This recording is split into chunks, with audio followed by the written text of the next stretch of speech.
Alors la quatrième communication, ça sera bon, c'est le côté ressources minérales, donc ça sera la communication présentée par M. Lamarre. Donc là aussi c'est un travail, je dirais un travail récent sur la déminéralisation. D'ailleurs c'est aussi l'actualité, les minéralisations aquifères de Talahza, donc de Djaya.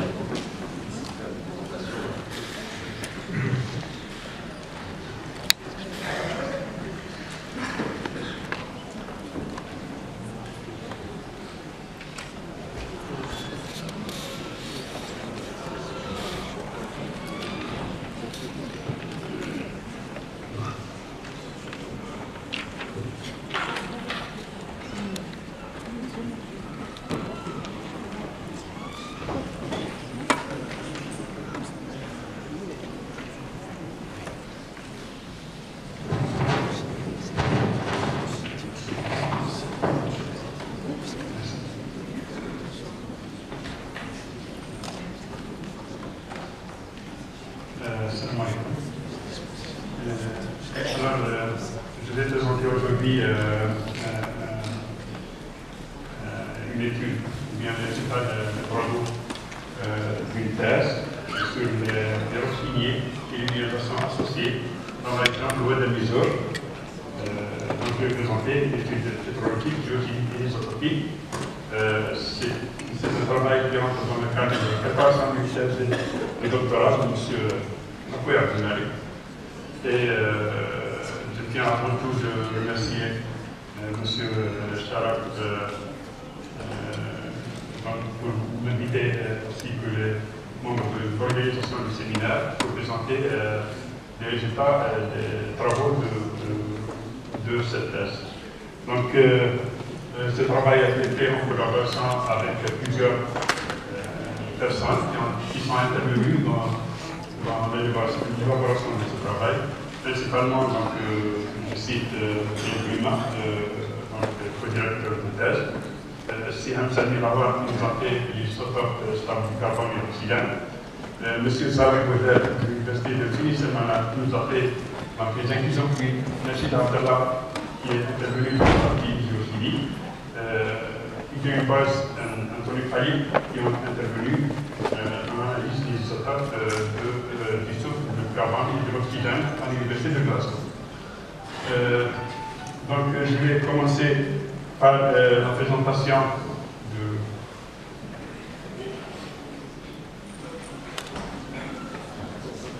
de la zone d'étude, donc la région de Vizaya.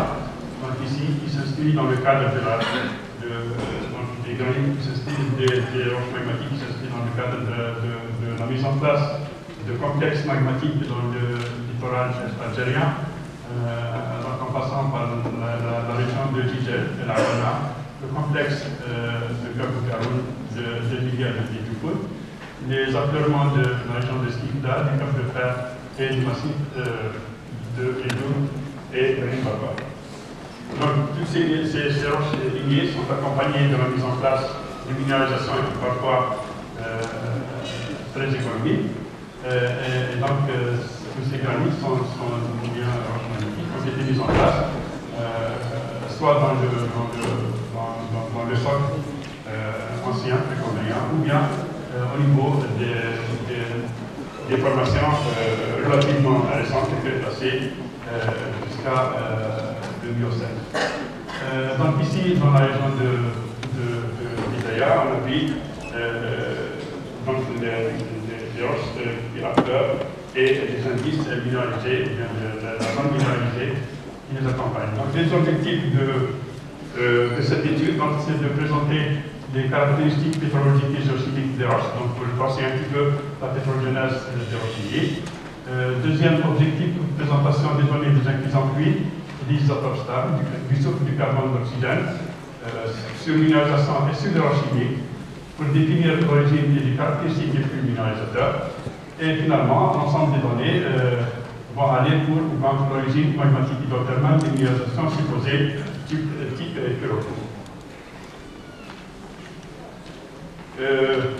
Donc, dans cette région, les roches magmatiques sont composées de roches plutoniques ici en rouge, et des roches volcaniques et subvolcaniques ici en Maroc, qui ont été mises en place au sein de roches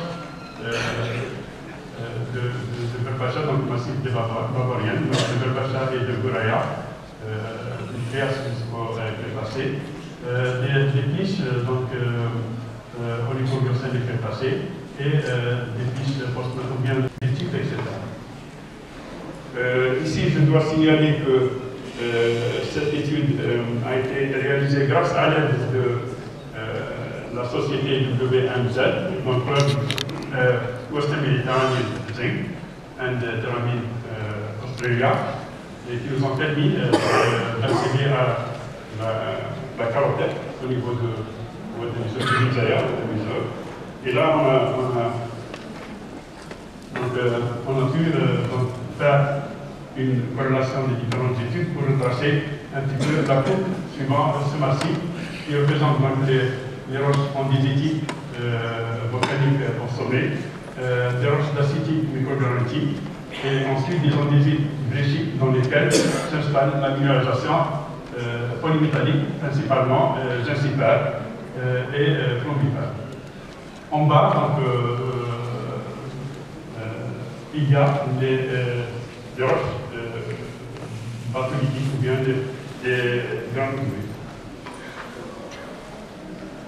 Le long du sondage donc synthétique qui va jusqu'à 800 mètres de profondeur. Ce sondage recouvre toutes les faciès donc présentes. On a à la surface depuis les pyroplastiques, donc des roches pyroplastiques de composition andésitique. Ensuite des laves et des tubes lithiques. Ensuite des tubes cristallines. Des andésites placodaires, des microgranites et des acides, des tubes en beurre, et finalement on a la zone minéralisée avec donc des andésites fortement altérés et des brèches.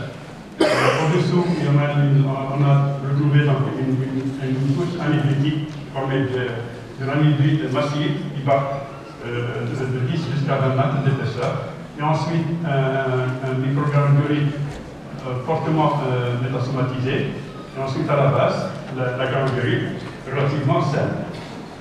Donc les altérations qui affectent toutes ces séries magmatiques, on note la présence d'un assemblage propylitique, et ensuite un assemblage argilitique avancé, et finalement on retrouve l'assemblage propylitique à la base. Les minéralisations qui sont disséminées tout le long de la partie supérieure à la zone minéralisée, également à la partie inférieure, donc c'est une minéralisation disséminée. Mais là, on a le corps minéralisé représenté principalement par la sphalerite, un petit peu de galène et de carbophyte.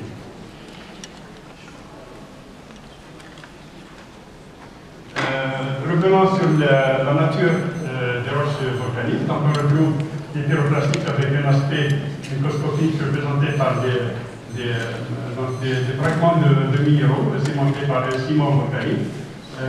Les laves volcaniques sont représentées principalement par des feldspaths, des plagioclastes et des biotites.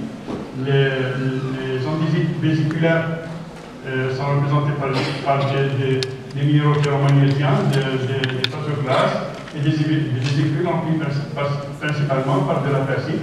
Ensuite, les granulures métasomatisées, représentés par des calcaires, des feldspaths et de l'anhydrite. Pour les andésites, ce sont des roches volcaniques avec beaucoup d'altérations en calcite et en chlorite. Les tubes volcaniques également, ce sont des pyroplastiques traversés par souvent par des pilonniers de calcite produits par de la minéralisation, principalement périlleuse. Les microgranites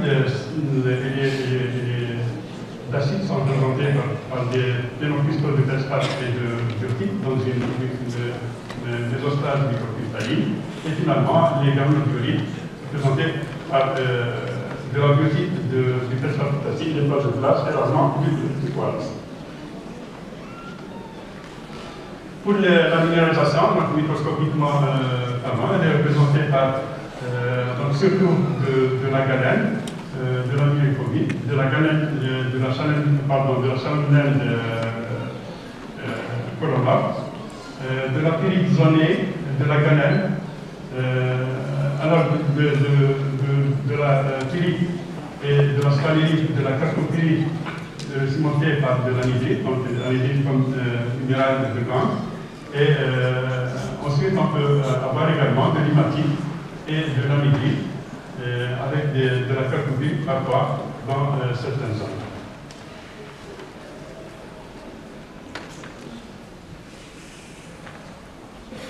Je reviens un petit peu pour le chapitre de géochimie des roches minières pour montrer donc, les caractéristiques géochimiques de ces roches. Donc, ils ont un caractère, bien sûr, ils ont une composition depuis le pôle andésitique vers le pôle éolitique. Donc, la majorité des roches se positionnent dans les domaines andésitiques et dacitiques. Ils ont un caractère 4 fois alcalin, mais hautement potassique, comme la majorité des roches à caractère typique du nord-est algérien. Donc, ils ont un caractère unique.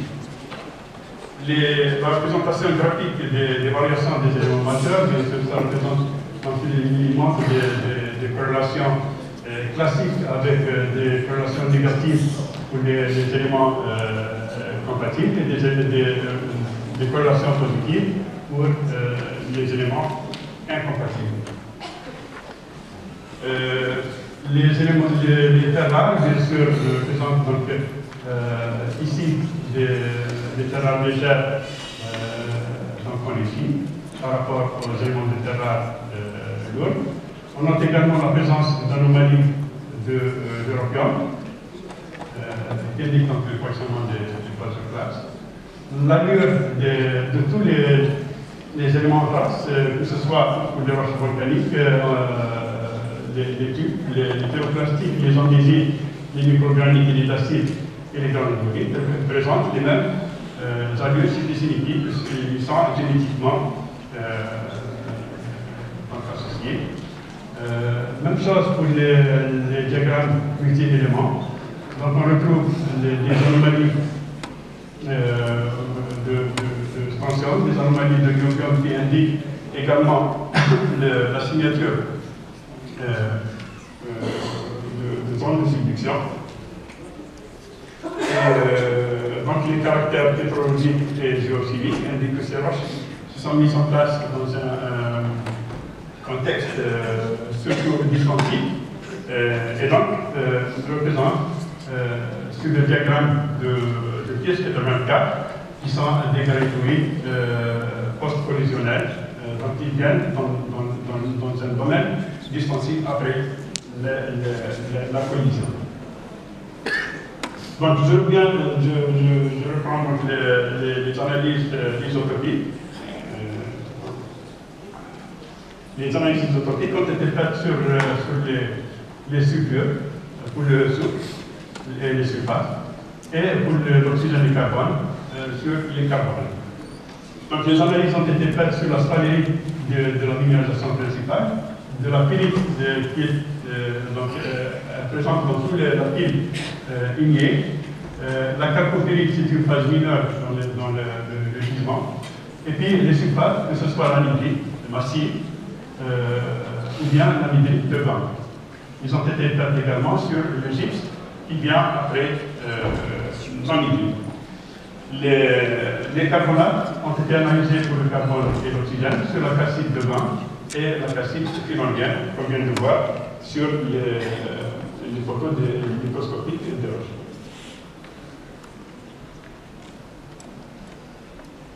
Alors, pour les gens qui ne sont pas familiers avec les isotopes du soufre, le soufre, le carbone et l'oxygène ont plusieurs isotopes.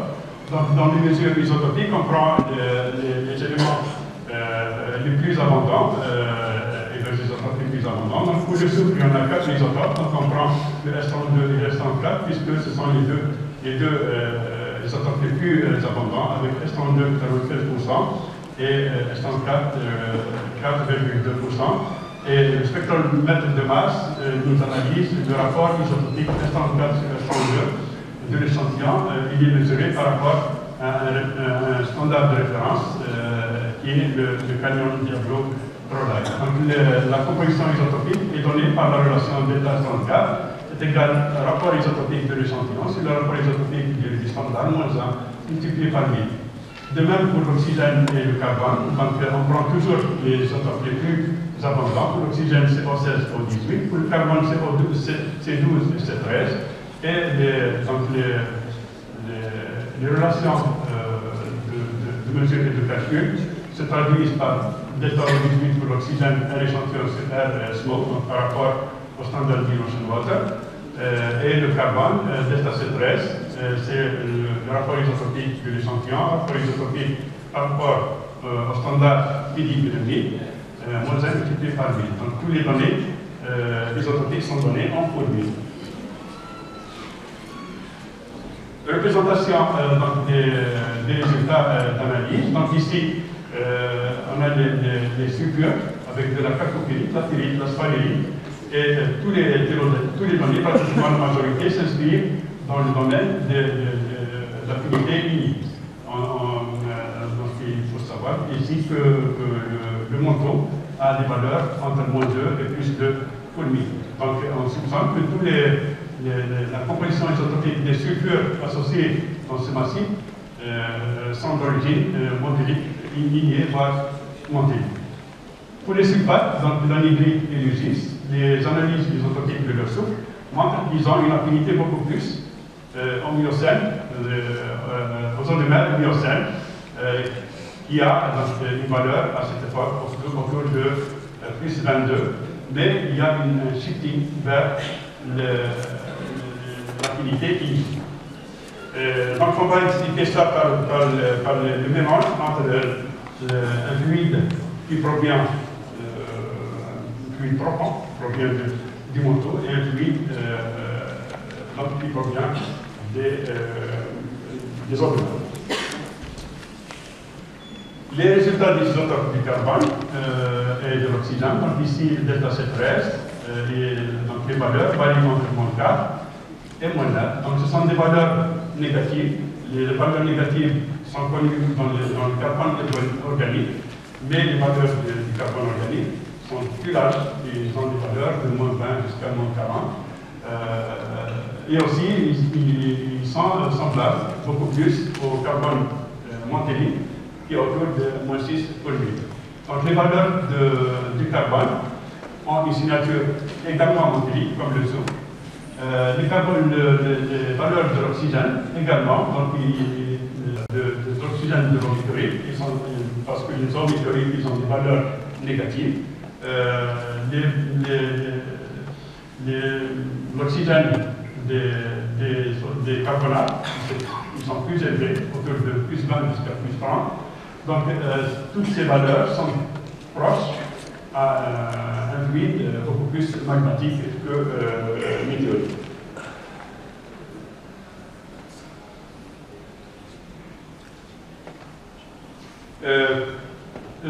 La répartition des données isotopiques sur les différents faciès, donc ici, on revoit donc les analyses isotopiques du soufre qui sont toujours très proches des valeurs montéliques au-dessus de la zone minéralisée et également au-dessous de la zone minéralisée. Dans la zone minéralisée, donc les valeurs sont un petit peu négatives, donc ils vont jusqu'à moins 5,6. Et ces valeurs négatives, moins 4, moins 5,6, sont typiques de composition isotopique de minéralisation type pyroco. Donc on va parler de ce type de minéralisation. Pour l'oxygène également, donc, toutes les valeurs sont presque uniformes à travers les roches lignées et il indique donc la signature propante de ces. Le carbone également, donc la répartition de toutes les données. Donc ici, pour les sulfates, dans l'anhydrite qui existe, donc signale un fluide beaucoup plus marin que Montélimar. Les caractéristiques du fluide minéralisateur, donc ici pour les inclusions fluides, donc nous avons essayé de faire une étude des inclusions fluides sur la calcite et l'anhydrite de Bang. Ce travail sera présenté par M. Dupuis tout à l'heure, bien demain, lors d'une communication. Mais ici, je donne les résultats obtenus. Pour les températures d'homogénéisation, ils sont autour de 170 et 220 degrés Celsius. Les salinités de 22,3 à 26,6 % équivalent NaCl. Et la composition isotopique du fluide minéralisateur à partir de ces températures a été calculée à plus 2,9 jusqu'à plus 7,8 pour 1000, avec une moyenne de plus 5,3 pour 1000. Donc ces valeurs-là, ce sont des caractéristiques de fluide magmatique. Donc, ces données sont constantes avec un fluide à dominance magmatique hydrothermale plutôt que marine ou météorique. Alors les processus de production de H2S qui a donné la naissance de ces gisements de zinc et de flammes à partir du SO2 magmatique, ils ont été évaporés à travers la réaction. Donc ça c'est le soufre magmatique sous forme de SO2 avec de l'eau qui donne des sulfates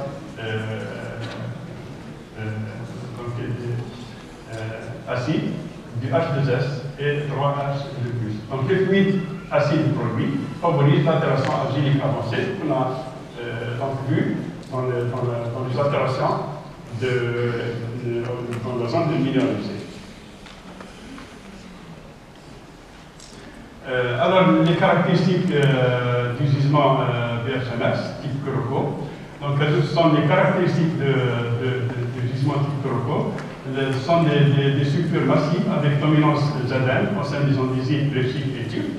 La présence de l'assemblage argilique avancé est une caractéristique également de type Kuroko au niveau de la zone minéralisée. La présence de la couche anhydrique qui est toujours présente dans les gisements type Kuroko au-dessous de la zone minéralisée. L'origine magmatique, donc signature montélique du soufre des sulfures. Les températures et les salinités élevées de fluides minéralisateurs qui sont typiques également de type Kuroko, qui n'ont rien à voir avec l'origine marine. Et finalement, la composition isotopique de l'oxygène du fluide, qui est de plus 5 pour 1000, qui est également la composition isotopique des fluides type de minéralisation type Kuroko.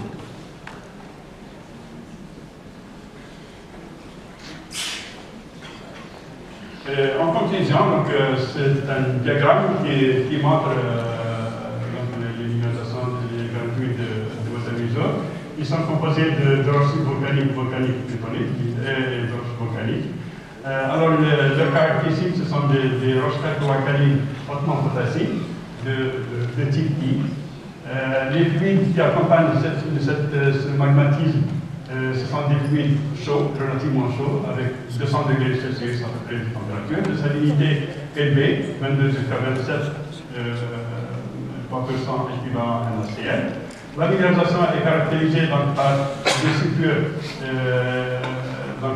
qui représentent une affinité liée, des sulfates qui représentent une affinité pour les eaux marines du Miocène, et donc le contexte de mise en place, minéralisation qui confirme le type VHMS avec une signature Kuroko. Je vous remercie. Le travail a été publié déjà, sorti en mois de septembre dans la revue Ornithologie Reviews. Je vous remercie. Merci M. Larba. Je rappelle que ce gisement de Tara Hamza, je crois que c'est le plus grand gisement de zinc en Afrique. C'est le plus grand gisement de l'Afrique. Et l'un des plus grands gisements au monde, et qui va être exploité bientôt. Donc, ça montre un petit peu, je dirais, la relation entre ce magmatisme littoral, en fait, c'est le côté, je dirais, économique, pratique. Oui. Donc, il y a à peu près 60 millions de tonnes de zinc présentes dans le gisement. C'est un gisement qui est directement lié donc, au magmatisme. Oui. Oui. Alors, une question. Ouais.